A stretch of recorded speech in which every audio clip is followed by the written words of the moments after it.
Ini bab larangan memeram atau merendamkan buah tamar dan zabib dengan bercampur, dengan dicampurkan kedua-duanya.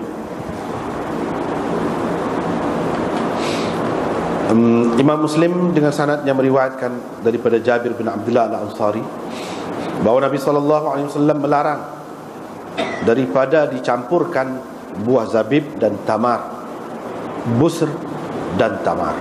Busr ini tamar yang baru masak, yang baru hawa masak, dengan tamar kalau sudah masak. Riwayat daripada Jabir bin Abdullah lagi daripada Rasulullah SAW bahawa beliau melarang daripada direndam buah tamar dan zabib kedua-duanya sekali, dan melarang juga daripada direndam rutab buah tamar yang sudah masak dan yang baru masak kedua-duanya sekali. Riwayat daripada Jabir bin Abdullah lagi, beliau berkata Rasulullah SAW bersabda, jangan kamu himpunkan, jangan kamu kumpulkan rutab dan busr, zabib dan tamar sebagai rendaman, sebagai nabid. Riwayat daripada Jabir bin Abdullah Al-Ansari lagi daripada Rasulullah SAW, baginda melarang daripada direndam buah zabib dan tamar kedua-duanya sekali. Baginda juga melarang direndam busr dan rutab kedua-duanya sekali. Lebih kurang je lafaz sikit sebanyak beza tu. Riwayat daripada Abi Sa'id Al-Khudri bahawa Nabi SAW melarang daripada tamar dan zabib dicampurkan kedua-duanya, dan tamar dan busr dicampurkan kedua-duanya. Riwayat daripada Abi Sa'id lagi, katanya Rasulullah SAW telah melarang kami daripada mencampurkan, daripada kami mencampurkan zabib dan tamar, dan mencampurkan busr dan tamar. Dengan sanad satu lagi pun seperti itu juga. Riwayat daripada Abi Sa'id Al-Khudri lagi, katanya Rasulullah SAW bersabda, sesiapa yang di antara kamu meminum nabid, maka hendaklah dia meminum nabid dalam bentuk rendaman zabib sahaja, ataupun tamar sahaja, ataupun busr sahaja. Dengan sanadnya supaya tadi juga katanya Rasulullah SAW melarang kami mencampurkan busr dengan tamar, zabib dengan tamar, zabib dengan busr. Dan baginda bersabda, sesiapa di antara kamu mahu meminumnya, lalu perawi menyebutkan sama seperti riwayat hadis Waqi' yang tersebut sebelum ini. Riwayat daripada Abdullah bin Abi Qatadah daripada ayahnya, yakni Abi Qatadah, katanya Rasulullah SAW bersabda, jangan kamu merendam zahu dan rutab kedua-duanya sekali, jangan kamu merendam zabib dan tamar kedua-duanya sekali, tetapi rendamlah masing-masing daripadanya secara berasingan, suku-suku. Dengan sanad satu lagi seperti itu juga lafaznya.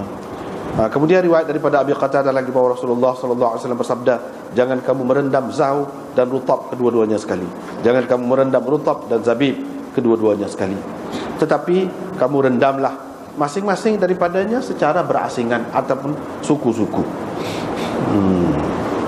Lepas tu lagi seperti itu juga, lebih kurang itu. Riwayat daripada Abi Qatadah lagi, Nabi SAW melarang daripada campuran tamar dan busr, dan melarang juga daripada campuran zabib dan tamar. Campuran, melarang juga daripada campuran zahu dan rutab. Baginda bersabda, rendamlah masing-masing daripadanya suku-suku. Hal lagi itu seperti itu juga. Dengan sanad satu lagi itu seperti itu juga. Riwayat daripada Abi Hurairah, katanya Rasulullah SAW melarang zabib dan tamar, bus dan tamar, dan baginda bersabda, hendaklah masing-masing daripadanya direndam secara berasingan. Dengan sanad satu lagi itu pun seperti itu juga. Kemudian riwayat daripada Ibnu Abbas, katanya Nabi SAW melarang dicampurkan buah tamar dan zabib kedua-duanya sekali, dan dicampurkan bus dan tamar kedua-duanya sekali. Dan beliau menulis kepada penduduk Jurash, di mana di dalam suratnya itu dilarang mereka daripada mencampurkan tamar dan zabib. Riwayat satu lagi apa seperti itu juga, cuma dia tidak ada sebut dalam riwayat ini busr dan tamar. Dengan sanadnya, Imam Muslim meriwayatkan daripada Ibn Umar bahawa beliau selalu berkata, telah dilarang, direndamkan, telah dilarang daripada direndamkan bus dan rutab kedua-duanya sekali, tamar dan zabib kedua-duanya sekali. Lagi riwayat daripada Ibn Umar, beliau berkata, sesungguhnya telah dilarang dibuat nabit ataupun dilarang daripada direndam bus dan rutab kedua-duanya sekali, tamar dan zabib kedua-duanya sekali. Ini bab larangan merendam buah-buahan tertentu di dalam muzaffat, yakni tempayan yang dilumurkan minyak, minyak tar, wad dubba, buah labu, yang dikeringkan kemudian direndam, apa-apa untuk buat arak tadi. Hantam, ini tempayan hijau, pada masa itulah digunakan tempayan hijau. Wan naqir, dan larang juga merendam sesuatu dalam luban di batang pokok kurma, yang ditebuk, lepas tu dia buat macam bekah rendai tadi. Dan menyatakan bahawa itu semua sudah mansukh. Hari ini semuanya halal selagi apa yang direndam itu tidak memabukkan. Dengan syaratnya, Imam Muslim meriwayatkan daripada Anas bin Malik bahawa Rasulullah SAW melarang daripada apa-apa yang direndam di dalam dubba dan muzaffat, iaitu melarang daripada direndamkan di dalam dubba dan muzaffat. Tadilah riwayat daripada Anas bin Malik bahawa Rasulullah SAW melarang daripada seseorang merendam ataupun direndamkan di dalam dubba dan al-muzaffat tadi. Riwayat daripada Abi Hurairah, katanya Rasulullah SAW bersabda, jangan kamu merendam sesuatu di dalam dubba, di dalam labu, buah labu kering yang dibuat bekas, wala fil muzaffat, dan jangan juga dalam bekas yang dilumurkan minyak, seperti minyak tar. Thumma yaqul Abu Hurairah, kemudian Abu Hurairah berkata, wajtanibu al-hanatim, elakkanlah daripada tempayan-tempayan hijau. Jadi bila kamu nak rendam apa-apa, jangan guna tu.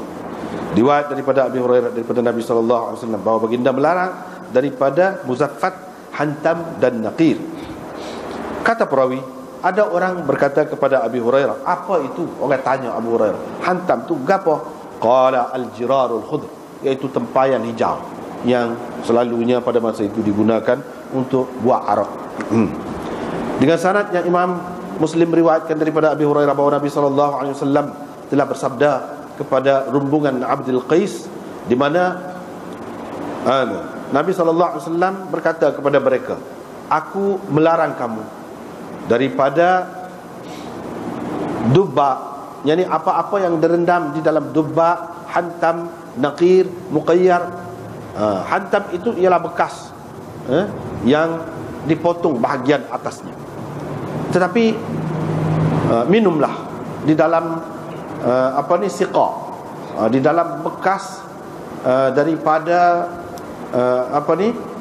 kulit kambing, dalam gereba. Siqa itu mana? Gereba. Minumlah apa yang direndam di dalam gereba engkau, wa aukihi, dan engkau ikat baik-baik. Kamu ikat baik-baik gereba itu. Dengan sanad yang Imam Muslim meriwayatkan daripada Ali, katanya Rasulullah SAW melarang daripada direndamkan sesuatu di dalam dubba dan muzaffat. Ini hadis Jarir. Dalam hadis Amsar bin Syu'bah, Nabi SAW melarang daripada dubba dan muzaffat. Beza lafaz dia saja, benda tu sama je, benda tu sama. Riwayat daripada Ibrahim, katanya saya berkata kepada Aswad, adakah engkau telah bertanya Ummul Mukminin tentang apakah bekas yang dilarang untuk direndamkan sesuatu di dalamnya? Aisyah menceritakan, Nabi SAW telah melarang kami Ahlul Bait daripada merendam di dalam dubba dan muzaffat. Qala, perawi berkata, saya pun kata kepadanya, ama dzakartil hantam, kamu tak sebutkan hantam dan jar? Qala, perawi kata, saya hanya menceritakan kepadamu apa yang saya dengar. Adakah patut saya cerita kepadamu apa yang saya tidak dengar? Riwayat daripada Aisyah bahawa Nabi SAW melarang daripada dubba dan muzaffat. Riwayat daripada Aisyah lagi sama seperti tu jugalah. Riwayat daripada Thumamah bin Hazm Al-Qushairi, katanya saya telah bertemu dengan Aisyah, saya pun tanya dia tentang Nabi. Dia menceritakan kepada saya bahawa wafd Abdul Qais telah pergi mengunjungi Nabi SAW, telah mengunjungi Nabi SAW. Mereka pun bertanya Nabi SAW tentang Nabi. Baginda melarang mereka daripada merendam di dalam dubba, naqir, muzaffat dan hantam. Riwayat daripada Aisyah lagi support tu juga, Rasulullah SAW melarang daripada dubba, yakni menggunakan dubba, hantam, naqir dan muzaffat untuk merendam sesuatu. Salah gitu sebab tu juga. Cuma di tempat muzaffat tu dia sebut muqayyad, benda sama aja, lafaz saja berbeza. Riwayat daripada Ibnu Abbas katanya, rombongan Abdul Qais telah mengunjungi Rasulullah sallallahu alaihi wasallam. Nabi sallallahu alaihi wasallam berkata, bersabda, anhaakum, saya melarang kamu daripada dubba, hantam, naqir dan muqayyad. Di dalam hadis Hammad, di tempat muqayyad itu disebutkan muzaffat, itu bezanya, benda sama saja. Riwayat daripada Ibnu Abbas katanya Rasulullah sallallahu alaihi wasallam melarang daripada dubba, hantam dan muzaffat dan naqir. Riwayat daripada Ibnu Abbas lagi katanya Rasulullah sallallahu alaihi wasallam melarang daripada dubba, hantam, muzaffat dan naqir, dan baginda juga melarang dicampurkan balah dengan zahu. Balah ni buah kurma putih, buah kurma putih masih ada lagi hijau-hijau warna dia tu, dengan zahu, dengan buah kurma yang sudah nampak tanda masak dia tu, iaitu kuning ke ataupun merah. Campur dua tu. Riwayat daripada Ibnu Abbas katanya Rasulullah sallallahu alaihi wasallam melarang daripada dubba, naqir dan muzaffat lagi. Riwayat daripada Abi Sa'id bahawa Rasulullah sallallahu alaihi wasallam melarang daripada tempayan, digunakan untuk merendam sesuatu di dalamnya. Riwayat daripada Abi Sa'id Al-Khudri supaya dengan tadi juga, melarang daripada dubba, hantam, naqir dan muzaffat. Salah gitu seperti itu. Riwayat daripada Abi Sa'id lagi dengan sanad yang lain, dia kata Rasulullah sallallahu alaihi wasallam melarang daripada meminum di dalam hantamah. Tadi hantam, ni hantamah tu ya biasanya, dubba dan naqir. Ini nak buat bekas minum pula. Riwayat daripada Sa'id bin Jubair katanya, aku bersaksi bahawa Ibnu Umar dan Ibnu Abbas telah bersaksi sesungguhnya Rasulullah sallallahu alaihi wasallam melarang daripada dubba, hantam, muzaffat dan naqir digunakan sebagai tempat untuk merendam buah-buahan. Riwayat daripada Sa'id bin Jubair katanya, saya telah bertanya Ibnu Umar tentang nabid, yakni air rendaman di dalam tempayan.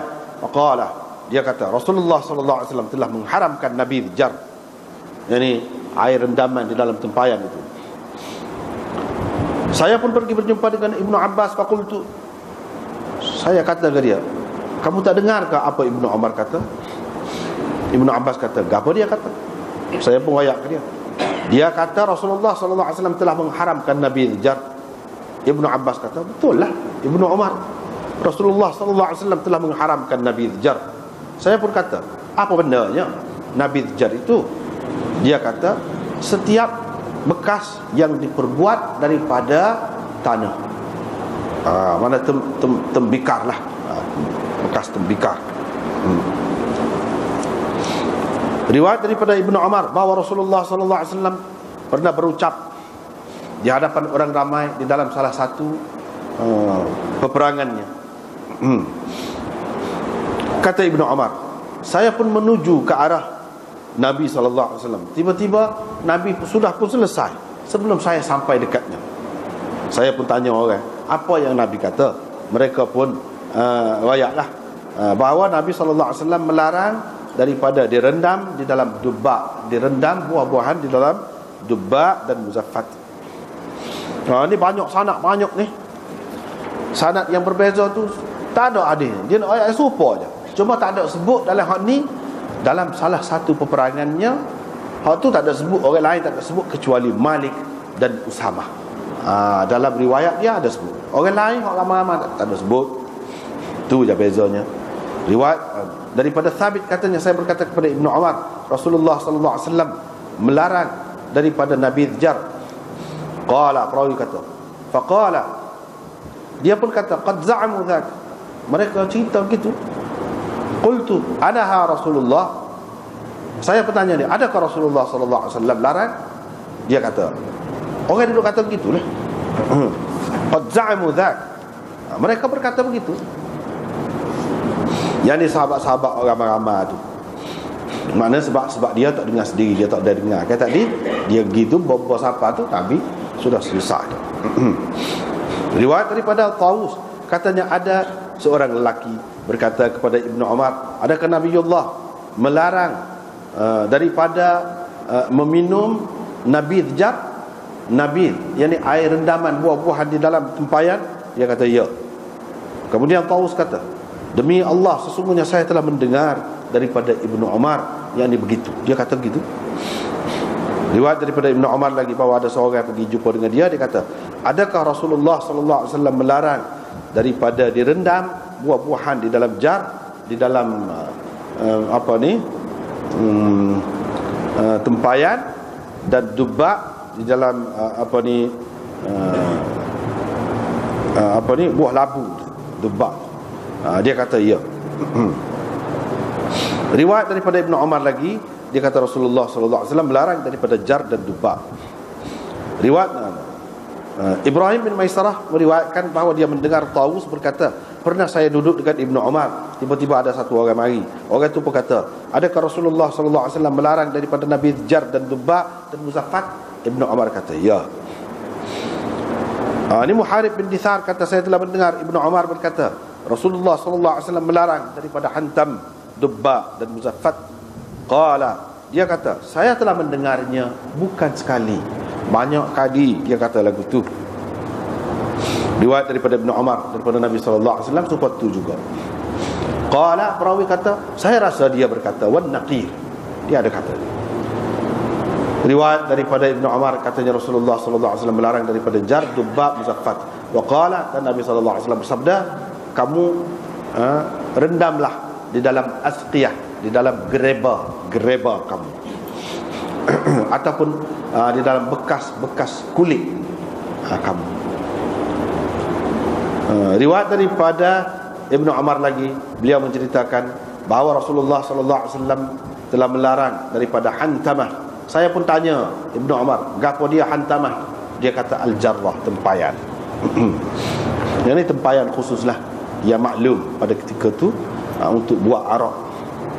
Riwayat daripada Zadan, katanya saya berkata kepada Ibnu Umar, ceritakanlah kepada saya apa yang Nabi sallallahu, apa minuman yang Rasulullah sallallahu alaihi wasallam larang mengikut bahasa kamu, dan huraikannya kepada saya mengikut bahasa kami, kerana kamu mempunyai bahasa yang lain daripada bahasa kami. Ibnu Umar pun kata, Rasulullah sallallahu alaihi wasallam melarang daripada hantam, iaitu itu huraian tu, jarrah, tempayan. Wa anid dubba, buah labu, yakni al-qar'ah, itu huraian tu, iaitu buah labu. Anil muzaffat, kemudian muzaffat iaitu al-muqayyad, iaitu tempayan yang dilumurkan minyak. Wa anin naqir, baginda melarang juga daripada naqir, iaitu an-nakhlah, pokok kurma yang dibuang kulitnya, tunsahu nashan, diperlicing kulit dia di satu tempat, satu bahagian, kemudian ditebuk di situ. Wa amara, dan Rasulullah sallallahu alaihi wasallam menyuruh supaya direndam di dalam asqiyah, di dalam gereba. Dengan sanad satu lagi itu sepatu juga. Seterusnya riwayat daripada Ibnu Umar, yaqul inda hadzal mimbar, dekat mimbar ini, dan dia isyarat kepada mimbar Rasulullah sallallahu alaihi wasallam. Rombongan Abdul Qais telah datang kepada Rasulullah sallallahu alaihi wasallam. Mereka bertanya beliau tentang minuman, Nabi sallallahu alaihi wasallam pun melarang mereka daripada duba, naqir dan hantam. Saya pun kata kepadanya, wahai Aba Muhammad, wal muzaffat, muzaffat, kami ingat dia terlupa, tetapi dia berkata, itu saya tak dengar. Pada hari itu saya tak dengar daripada Abdullah bin Umar dia sebut itu. Tapi dia memang tak suka bekas tu pun kalau orang rendah dah tu. Riwayat daripada Jabir dan Ibnu Umar bahawa Rasulullah sallallahu alaihi wasallam melarang daripada naqid dan muzaffat dan dubba. Ni pun support tu juga. Lebih kurang. Lepas tu dalam riwayat lagi tu Rasulullah sallallahu alaihi wasallam kalau dia tak ada apa-apa bekas untuk dia rendamkan buah-buahan, air buah-buahan, dia akan merendam di dalam bekas batu, bekas yang diperbuat daripada batu. Riwayat daripada Jabir bin Abdullah bahawa Nabi sallallahu alaihi wasallam selalu direndamkan air buah-buahan untuknya di dalam taur, di dalam bekas daripada batu, bekas daripada batu. Riwayat daripada Jabir katanya, Rasulullah sallallahu alaihi wasallam direndamkan untuk baginda di dalam gereba. Kalau mereka tidak mendapati gereba, kalau tak ada gereba, akan direndamkan untuk Nabi sallallahu alaihi wasallam di dalam satu bekas daripada batu. Faqala ba'dul qaum, salah seorang yang ada di situ berkata, wa ana asma'u li Abi Zubair min Biram. Saya dengar Abu Zubair kata min Biram, yani fi taur min Biram. Biram tu mana samalah, mana batu juga. Satu bekas daripada batu. Yani dia tidak kata min hijarah, tapi min Biram. Apa yang dia dengar gitu. Riwayat daripada Buraidah katanya Rasulullah sallallahu alaihi wasallam telah bersabda, saya melarang kamu daripada air rendaman buah-buahan kecuali di dalam gereba. Minumlah semua air rendaman yang disimpan di dalam gereba, tapi jangan kamu minum yang memabukkan. Riwayat daripada Buraidah bahawa Rasulullah sallallahu alaihi wasallam bersabda, aku melarang kamu daripada bekas-bekas itu. Sesungguhnya bekas-bekas itu,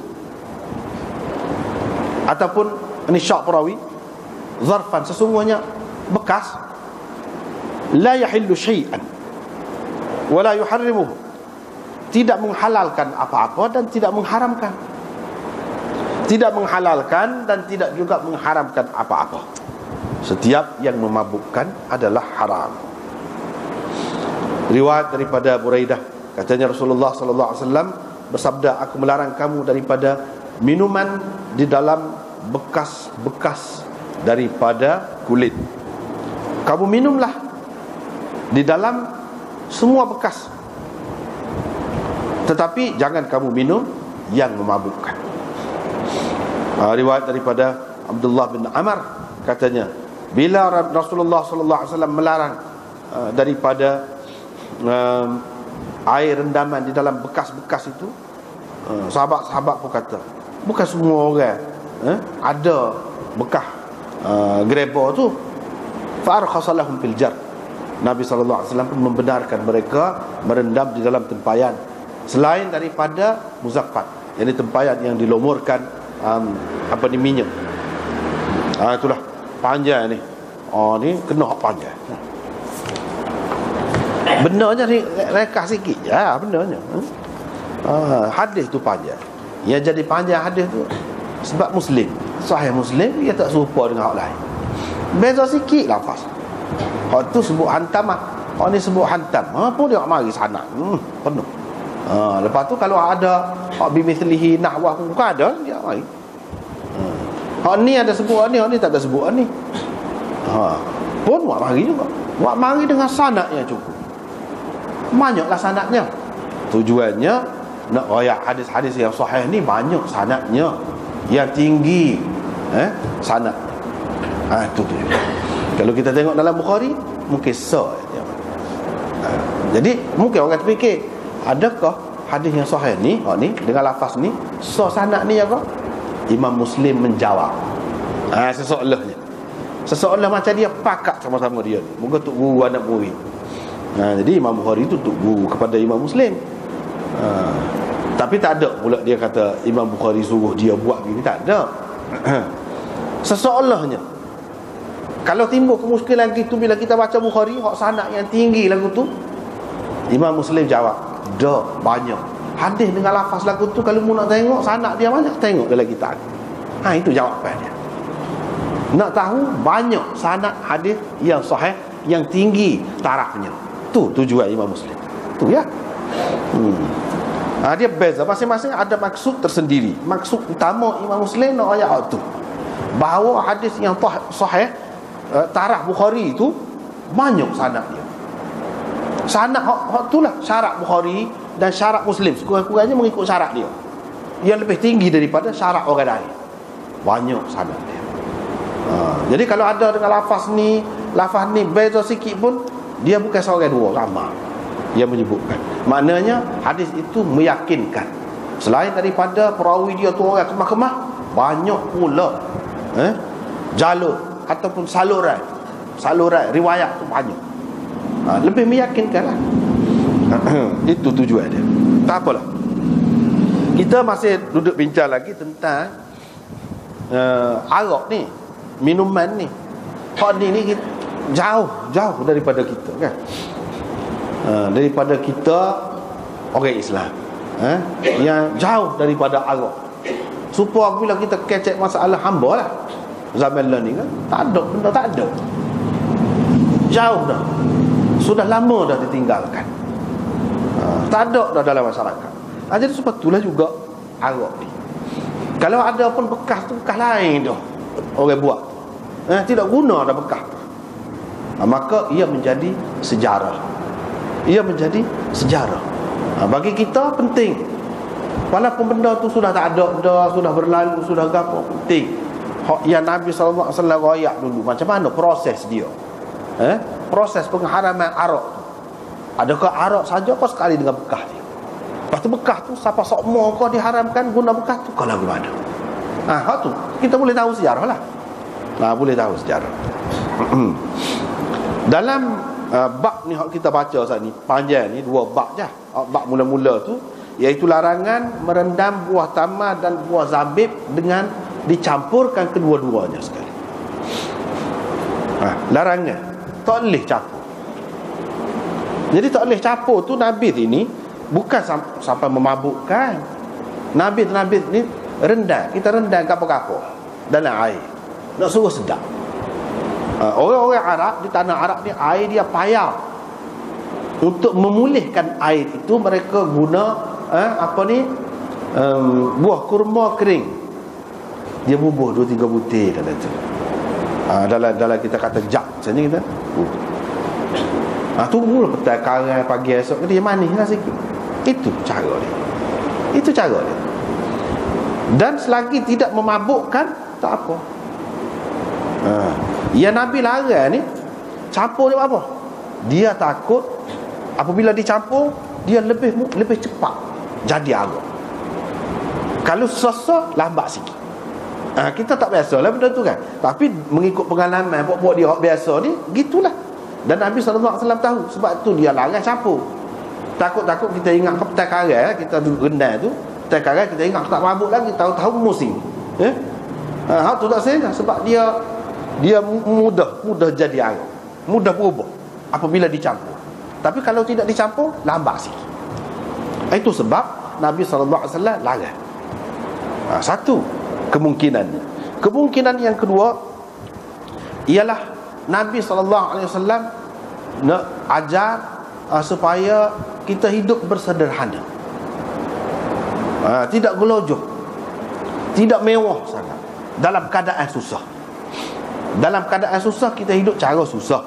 Yang ni makan sosa je. Kalau kita kata lebih beradab dan tidak menunjukkan mewah. Jadi kalau kita makan sebutir-sebutir. Tapi kalau kita makan 2 butir sekali, 3 butir sekali buh dalam mulut, boleh kau tak boleh?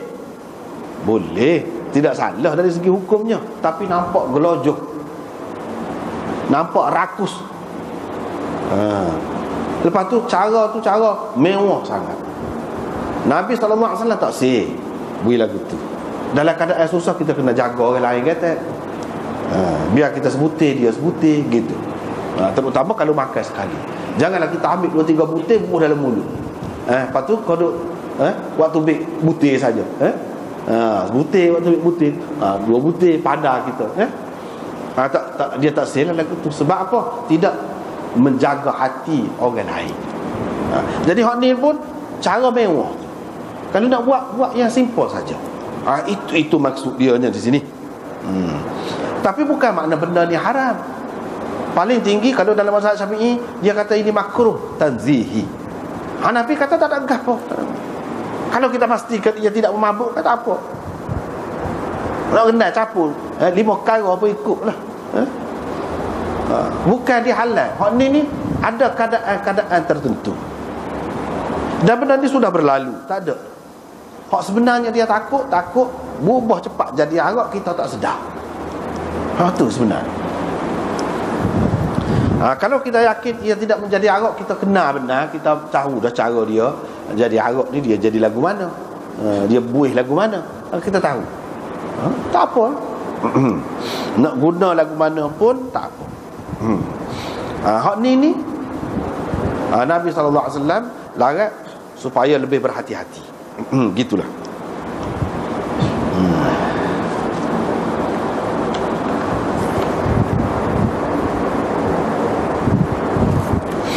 Lepas tu kita nak buat hak lain, makanan lain, kita nak campur banyak kan. Macam kita gula bubuh macam-macam kan. Bubuh pelagah handy lah, bubuh bunga lawan lah, bubuh kata-kata nak suruh sedap. Tak apa, boleh. Tapi itu nampak mewah kan. Orang yang hidup secara sederhana betul, ringkas betul, makan wah tambah, makan wah tambah, makan wah badan, gitu je. Tak ada kata seperti kita ni kan, makan dengan sambal belacannya, dengan ikan pekasannya tak. 10 kali basuh tangan tak hilang bau. Payahnya nak buat tu dah makan masa. Ni ringkas. Imam Bukhari makan 3 butir wah badan je sehari. Tapi cerdik gitu semua, awak kerja gitu semua, tinggal kepada orang kemudian. Hak makan banyak, kata zat banyak ni pun saja je, mati saja gitu. Itu hidup ringkas. Jadi sihat, lebih sihat. Lebih ringkas, lebih sihat. Tapi tak sedap lah kan. Tak sedap. Ni orang makan ringkas juga, dia nak jaga body dia. Dia nak jaga body dia, takut buncit lah, takut gemuk lah orang perempuan, lebih berat badan lah, macam-macam. Kerana tu bukan kerana kesihatan sangat, setengah-setengah. Kalau kerana kesihatan, baguslah.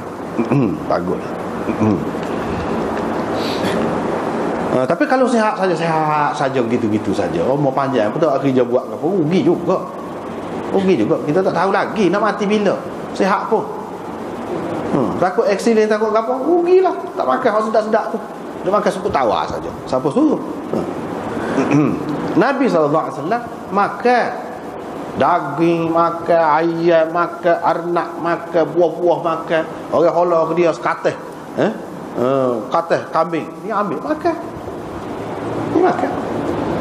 Tak apa.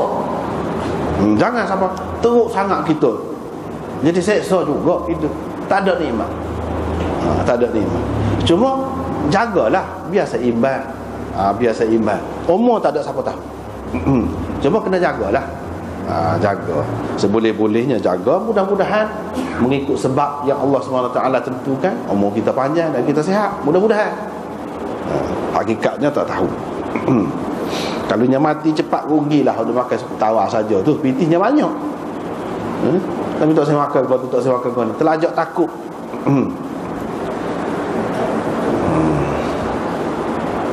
Tak apalah. Itulah sebenarnya maksud hadis ini. Tak ada lain. Panjang-panjang tu sekitar tu. Lepas tu dalam bekah. Hak ni hak panjang, ni hak campur je, campur goni dengan hak ni, campur goni dengan hak ni. Ni hak ada. Lepas tu kalau pergi negeri lain boleh jadi campur buah hak tak ada negeri Arab. Campur buah kiwi kau dengan buah gapah pula dah. Campur. Boleh jadi. Tak boleh jugalah. Tak boleh tu dari segi mana? Dari segi nampak mewah satu. Nabi SAW nak ajar sahabat-sahabat dia, terutama pada ketika susah, jangan menampakkan mewah, fikir orang lain kata. Itu sah. Yang keduanya, hak utama berkenaan dengan bab ni, dia takut jadi cepat jadi arak. Dalam keadaan tak khabar terminum, jadi sudah, walaupun tidak sengaja pun kita telah minum benda haram lah. Ke mana-mana pun tak molek lah begitu. Janganlah kita campur supaya kita terselamat. Itu lah. Hak banyak-banyak ni.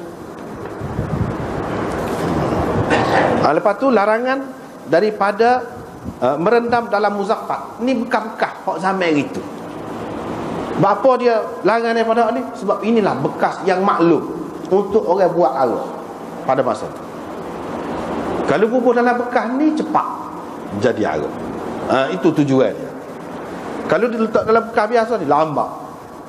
Kalau bubur dalam bekas-bekas tadi, muzaffat ke, yang dilomorkan minyak, tar dan sebagainya, ataupun dalam bekas buah labu hak dikeringkan itu, dia buai isi dia dalam tu kulit dia. Dikeringkan jadikan bekas. Dia pandailah dia buat tudung gapo dengan kulit dia tu juga. Orang kita pun buat kerah tu, comel juga dia buat. Ni bekas yang digunakan untuk buat arak zaman itu. Zaman lain ni pun ada juga, tapi negeri kita tak ada. Negeri-negeri lain dia panggil kashkul. Dia buat, tapi labu ni macam-macam. Labu dia panggil labu manis. Orang bawah tu buat tu. Musim bawah tu sah. Satu lagi labu air, hak panjang. Hak tu pun dia boleh juga buat isi dia tu dah dijemur, dikeringkan jadi kerah betul lah. Dia buat minta sedekah dengan hak tu. Tu dia guna hak tu untuk minta sedekah. Dia buat lubang lah berapa dalam itulah. Tapi tempat kita tak ada. Tak ada guna. Ini semua yang digunakan pada masa tu untuk buat arak. Bukan makna buat arak di dalam bekas ni saja tak boleh. Bekas lain boleh, tak boleh. Tu. Tapi yang sebut ni, ini yang biasa di kalangan mereka. Bila larang tu pakat tak sel. Tak sel. Tak guna dalam bekas ni mula-mula. Lepas pada tu mansuh. Boleh guna. Bekas tu tak ada apa. Kan kita baca hadis tadi, bekas-bekas ni tidak menghalalkan dan mengharamkan gapo-gapo. Bekas ni yang mengharamkan itu, yang mengharamkan itu mabuk. Kalau tidak dalam bekas tu, buat dalam bekas lain pun sepatutnya. Tetapi orang pada masa tu guna. Nabi larang. Dia larang bukan arak saja, dia larang sekali dengan bekas dia. Supaya apa? Supaya orang lupa tu. Kalau tidak, arak tu saja haram, tapi bekas tu ada lagi, jadi teringat. Orang hak biasa ni kan dia teringat lah. Supaya tak ada langsung tu, buat tu. Itu cara je. Supaya orang kalau isap rokok lah berkali, orang isap rokok, kalau dia tengok kotak tu, dia jadi teringat. Buat tu, jangan tengok. Jangan tengok kotak tu pun. Tak usah simpan kotak tu pun. Tu. Apa dah lagi nak isap, kotak tu pun tak usah tengok. Itu dia. Nabi SAW cara dia bila dia mengharapkan sesuatu, dia mengharapkan sebab dia membawa kepadanya. Misalnya kalau zaman itu pakai kain labuh tu menunjukkan kesombongan. Dia kata Tuhan tak tengok. Orang pakai kain labuh. Padahalnya hak maksudnya sombong, ada kaitan dengan hak semasa pada masa tu. Tapi dia kata gitu. Jadi orang tak sih, tak ada lah sebab dia tu sekali, punca dia tu sekali. Dia tidak ambil ujung dia ambil kepala tu. Tapi kita kena faham lah benda-benda seumpama ni. Bila dia kata dia larang, pakai kain labuh, dia larang rendah di dalam muzaffat dan kategori, bukan bermakna benda tu sendiri itu tak, tapi kerana ada benda lain. Ni orang panggil, kalau dalam istilah fiqhnya, kalau kita kata haram pun bukan haram li zatih, bukan haram li zatih, tapi haram li ghairih. Haram li ghairih. Lagu tu lah, benda lagu tu lah. Hak haram li ghairi. Haram dengan sebab golai. Bukan dengan sebab dia tu sendiri dah. Dengan sebab benda lain. Sebab kita kata haram tengok orang perempuan yang bukan mahram, jamuh orang perempuan yang bukan mahram. Haram. Tapi haram tu haram li zatih kau. Dia haram li ghairi. Tu orang panggil. Sebab apa? Sebab haram kepada kita tu bukan dia tidak bini kita. Cuba kalau dia bini kita, tak haram. Cuba kalau tidak bini pun dia tu sakit kita. Kita nak merawat dia, kena pegang. Tak boleh pegang lah ke mana? Tak boleh jamuh, tak boleh nak misal. Tidak haram. Kalau haram li zatih ni kau mana-mana pun tak boleh. Sebab daging babi tu nak goreng, kau nak buat sup, kau nak lagu mana, kau tak boleh berlaku. Tapi kalau haram li ghairi ni ada keadaannya boleh, keadaannya tak boleh. Itu makna haram li ghairi. Supaya juga ni haram benda ni hantam dubak gapo ni bukan li zati, bukan kerana bekas tu sendiri kita. Kerana bekas itu orang buat rendah arak. Orang buat arak dalam tu. Arak tu sebenarnya haram. Tapi ada kaitan dengan dia, ada kaitan dengan dia. Dia tu sendiri kalau tidak kait dengan arak tidak haram. Gitu. Nabi SAW larang puak-puak Abdul Qais ni, pasal puak-puak dia ni kuat minum arak. Dan puak-puak dia banyak guna bekas-bekas ni lah. Nabi sebut waktu kepada mereka. Supaya juga Nabi SAW kata kepada puak-puak dia, puak-puak dia tanya nak suruh gapo, nak larang gapo. Nabi kata aku suruh kamu 4 perkara. Larang 4 perkara. Hak suruh 4 perkara tu apa dia? Beriman kepada Allah dengan mengucap 2 kalimah syahadah, dirikan sembahyang, bui zakat dan bui harta ghanimah. Tu. Kalau kamu boleh harta ghanimah, kamu kena bui kepada pihak pemerintah 1/5 daripadanya. Khumus sama ghanimtum. Kamu kena bui 1/5 daripada hak kamu dapat sebagai ghanimah. Itu hak Nabi kata kepada mereka. Sebab apa? Sebab puak-puak ni puak-puak yang sekeliling dia ni orang kafir, dan dia ada kemungkinan besar akan berperang banyak kali. Sebab itu Nabi sebut suruh bagi ghanimah ke apa tu, pasal ada kaitan dengan puak-puak dia. Bukan bermakna jadi rukun Islam pula dari situ bagi ghanimah tu. Jadi aku suruh kamu 4 perkara. 4 perkara tu 2 kalimah syahadat, sembahyang tu ni. Jadi tidak sebut hak rukun Islam, jadi hak tu pula jadi rukun Islam. Tidak, bukan gitu. Itu khusus untuk puak-puak dia. Rukun Islam tu suku, hak tu tahu dah. Hak ni untuk puak-puak dia.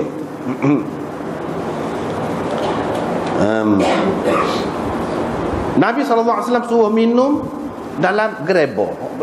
Sebab kalau dalam gerebo ni diikat molek, tuan dia tu dia boleh tahu memabukkan kau tidak. Kalau memabukkan dia sudah jadi arak, dia akan pecah kulit. Tanda dah lah. Mana kalau dia tak pecah tu, pasti dah dia tidak memabukkan. Kita pun boleh buka kat bawah ni, macam pahit lah. Tak ada, minum boleh. Sebab itu Nabi suruh guna gereba hak daripada kulit. Sebab hak daripada kulit ni kalau dia jadi arak, dia akan pecah. Kita boleh tahu. Adapun dalam bekas lain tu kita tak tahu. Boleh jadi kita serah tak jadi arak lagi, padahal sudah jadi arak tu, mabuk gitu. Jadi sudah bermakna kita telah melakukan sesuatu yang diharamkan kalau lagu tu.